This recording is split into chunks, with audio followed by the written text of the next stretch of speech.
Buonasera a tutti, benvenuto agli esponenti dell'AIDO, che per noi è un piacere, un onore averli qua i nostri ospiti. Cosa posso dire? Sono molto onorato di avere la possibilità di siglare, se così si può dire, un accordo con l'AIDO a livello nazionale, perché credo che sia un onore per una squadra di calcio, che tante volte magari dà degli esempi non molto positivi, perché sapete che il calcio è molto amato dalle persone, però a volte dà degli esempi positivi, ma di magari a volte dà anche degli esempi negativi. Io sto lottando, mi sto sforzando per portare qualcosa di nuovo in questo ambiente, sia a livello parmigiano ma anche a livello nazionale, con il ruolo che ricopro di consigliere di Lega da ormai 5 anni. Però è difficile, ma credo che ci sia la volontà da parte mia e di tanti altri esponenti di cominciare a dare un messaggio positivo. Io credo che questa collaborazione, che ovviamente ci onora, sia il primo esempio di una lotta che vogliamo fare per sensibilizzare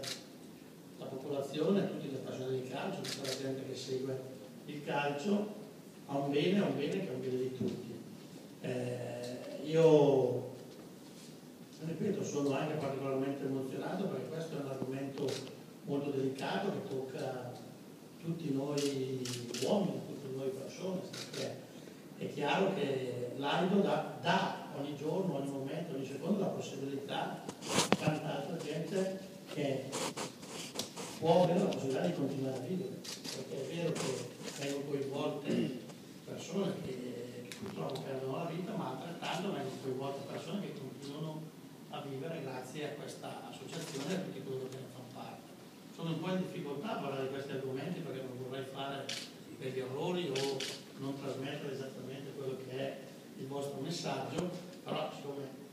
so bene quello che fate, cerco di esprimerlo nel miglior modo possibile. È chiaro che voglio solo aggiungere che siamo onorati che ci sia stato data questa possibilità. Devo ringraziare la Pina qui in prima fila, che è sempre stata un fortissimo esponente di questa lotta qui nella città e che ha sempre combattuto in prima persona con tutte le sue persone vicine, con tutte le sue amicizie, ed è anche stata lei la prima a propormi di fare questo. Perciò è doveroso fargli un grosso applauso.